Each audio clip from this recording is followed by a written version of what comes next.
All right, so get this. We're diving deep today right into a topic that's, well, it's ancient, but somehow it never gets old. The afterlife. You sent us this document, the afterlife.pdf. Oh, yeah. That's a fascinating one. It is, and it tackles this whole idea of what happens after we die.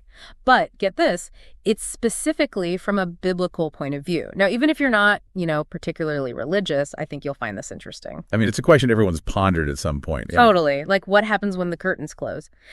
This document claims to have some pretty, concrete answers, all according to the Bible. So we're going to unpack all of that just for you. Yeah, this document, it doesn't mess around. It comes right out and says, death, it's not the end. Wait, so it's not like game over. There's more. Way more. It points to a couple of verses, like Ecclesiastes 12.7. It talks about, the body going back to dust, but the spirit, that goes back to God. Okay, so there's something separate from our physical body. Exactly. Mm-hmm. And then you've got 2 Corinthians 5.8. This one talks about being present with the Lord, even when we're absent from the body. So even though we're not here physically, there's a part of us that's still connected. That's what these verses suggest, yeah. Mm-hmm. They're super important because they set up this whole idea of a soul that's distinct from the body.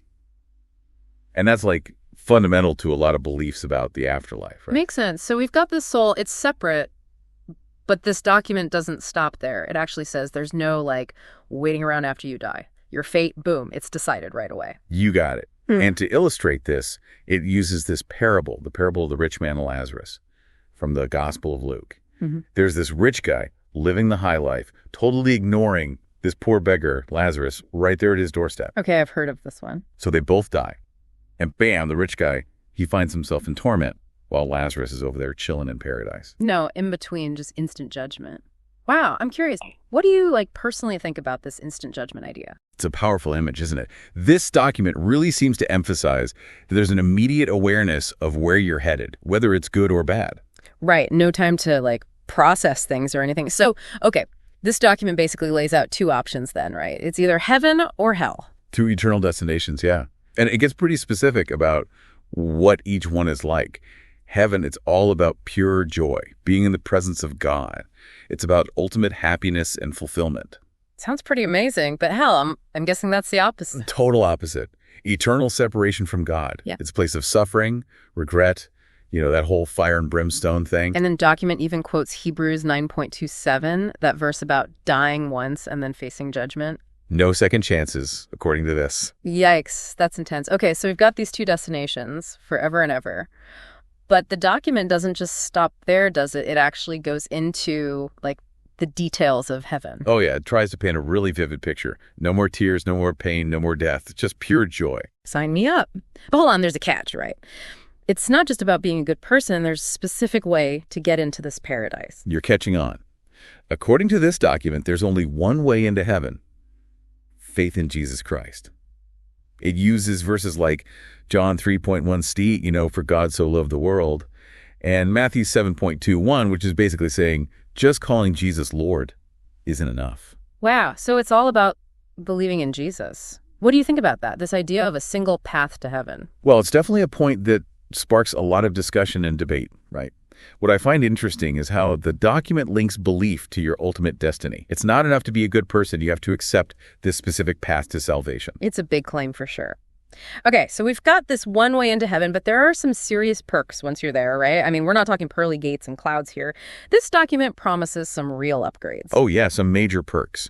It goes into detail about specific rewards waiting for believers, things that, really speak to deep human desires. Okay, I'm all ears. What kind of rewards are we talking? Well, first off, it talks about getting these glorified bodies.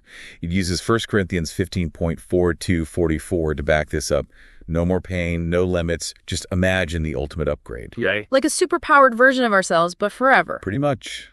Immortal, incorruptible. That's wild. What else? It also emphasizes seeing God face to face, like it says in Revelation 22.34, this idea of being totally close to God beyond anything we can understand now. Intense. But there's one more perk the document mentions, the one that's really emotional. You're thinking about the reunion with loved ones who've passed on, right? Yeah, that's the one. It uses 1 Thessalonians 4.16-17 for that. Imagine being reunited with everyone you've lost in a place of eternal joy. Okay, that is pretty beautiful. All right, so we've been on this amazing tour of heaven so far, eternal bliss, seeing God, reuniting with loved ones. But we can't forget, this document is exploring TWO destinies. And now it's time to talk about that other side, the reality of hell, at least as this document describes it. Right. And the tone definitely changes here.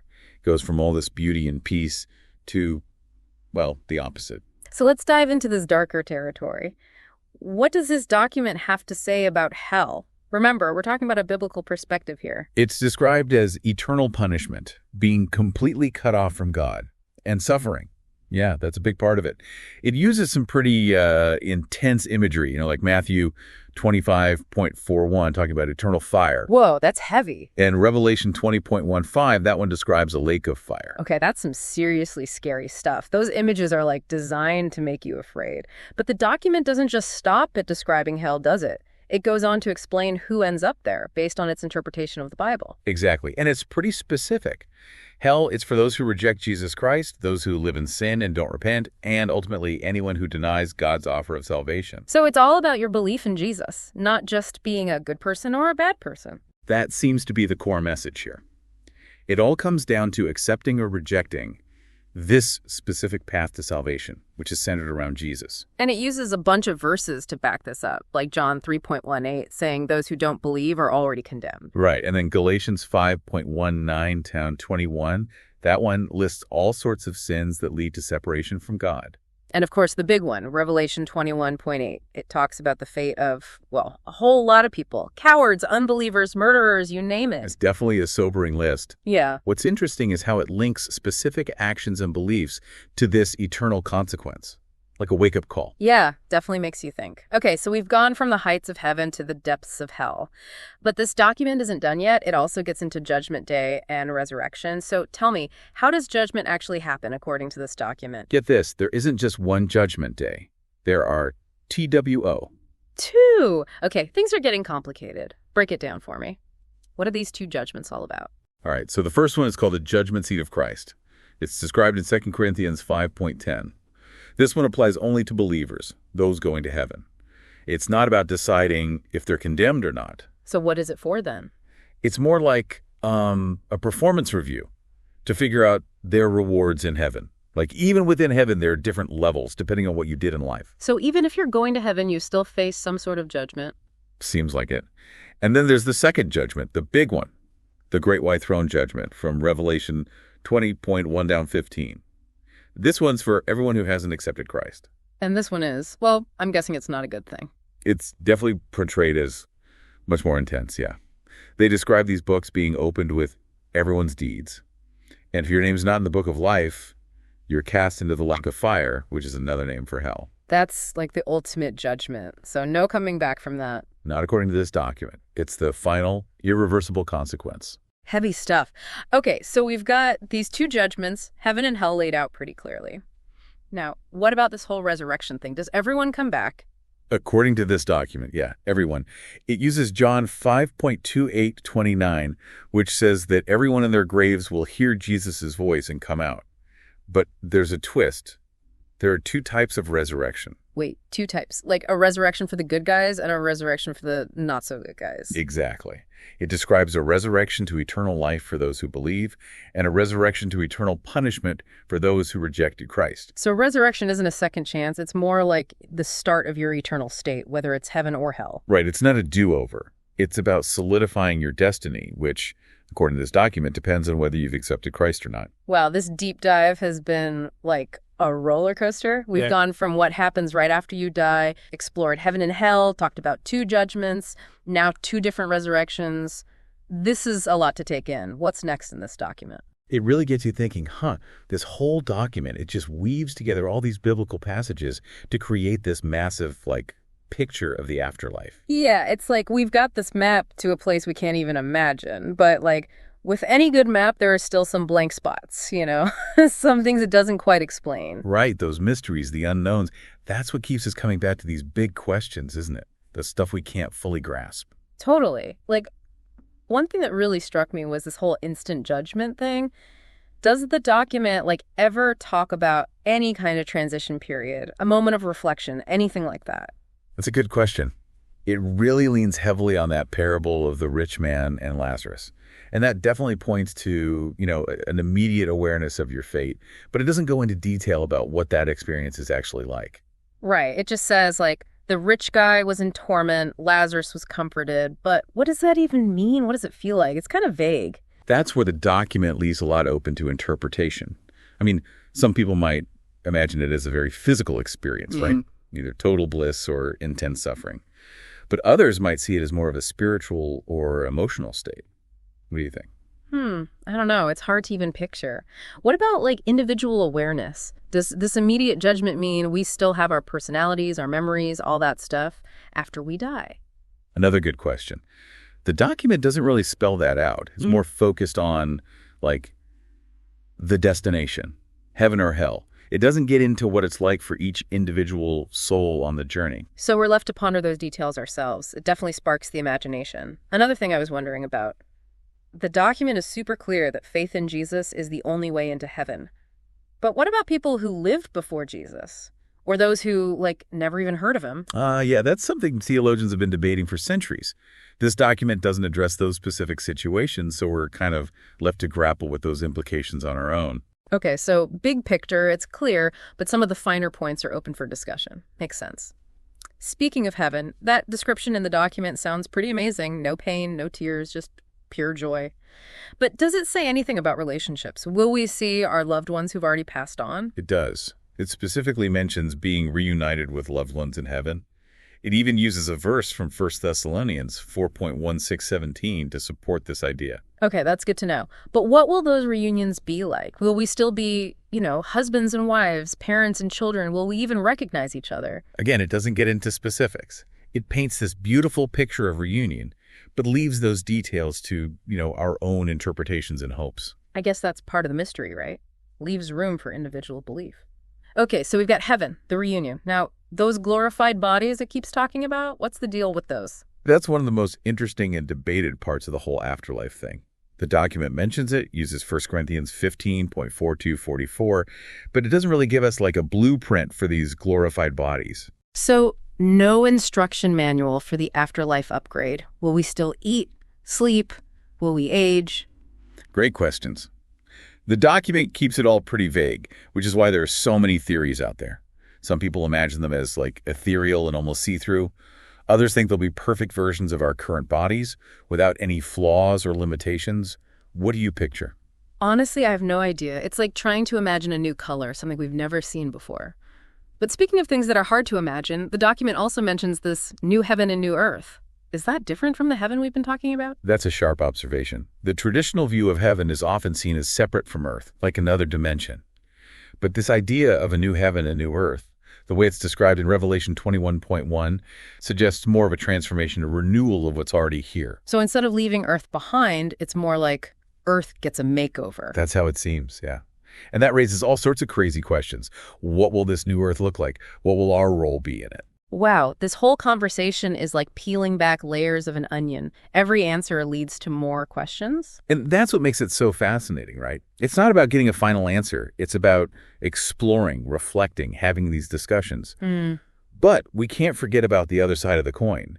We need to talk about hell, the way this document describes it. Eternal punishment, separation from God. What does that even mean? What would that suffering be like? Yeah, I was wondering about that too. The document uses all these terms like fire and torment, but it doesn't really give a clear picture of what that experience might be like. It's like, here be dragons on the map of the afterlife. We know it's supposed to be bad, but we don't get the specifics. And that ambiguity can be pretty unsettling. It leaves us wrestling with this idea of eternal suffering without really knowing what that means. Some might see it as literal fire and brimstone. Others might interpret it as more of a spiritual anguish, like this emptiness from being cut off from God. What are your thoughts on that? It's definitely a heavy thing to think about. And it really emphasizes the document's focus on the stark choice between heaven and hell. Salvation through Jesus being the deciding factor. It's interesting, though, how the document doesn't shy away from the scary parts of hell, but also keeps saying that this fate isn't set in stone. It's a consequence of rejecting Christ, but you always have the choice to change your path. Right. There's this tension between warning you about sin and offering hope through faith. Like it's saying, here's what's at stake, choose wisely. But let's go back to resurrection for a minute. The document says everyone will be resurrected, saved, and unsaved. But what happens to our identities? Will we still be us in the afterlife? That's a great question. Will we remember things? Will we have the same personality? Will relationships still matter? The document doesn't really get into those details. It focuses more on, like, the physical resurrection and the judgment. But it does make you think, doesn't it? Imagine carrying your whole earthly life with you into eternity. Would we still feel regret, love, joy? It's like the ultimate what-if question. And this document, while giving us this framework for the afterlife, leaves us with so many questions. It's a reminder that this exploration is never really finished, right? Mm-hmm. It's an ongoing journey of discovery, reflection, discussion, something we keep revisiting throughout our lives. This deep dive has been incredible. We've learned so much about what this document says about the afterlife, but it feels like we've barely scratched the surface. There's just so much more to think about. Absolutely. And that's what makes it so captivating. Okay, so we're back, ready to wrap things up, our deep dive into the afterlife using this document you sent us. Man, it's been quite a journey. Heaven, hell, everything in between. Yeah, for sure. Contrasting realities, those big mysteries, judgment, resurrection. We've tackled some pretty big questions. We've definitely covered a lot of ground, but I still feel like we've only just started to explore it all. There's so much more to unpack and really think about. It just shows you the power of these ideas, right? They tap into our deepest fears, our greatest hopes.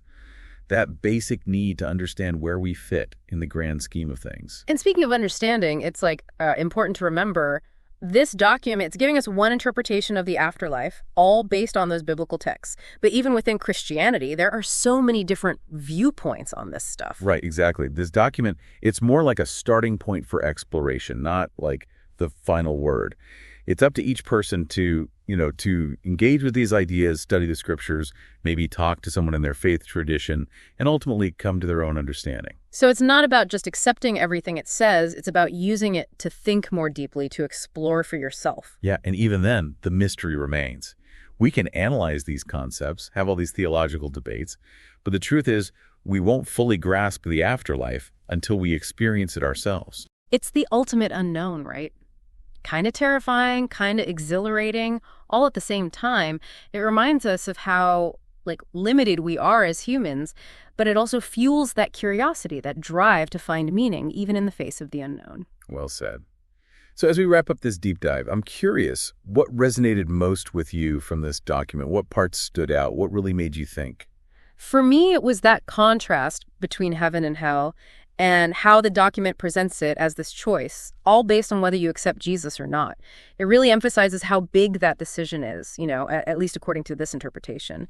Makes you think about the life you're living, the impact you're having. That's a powerful takeaway.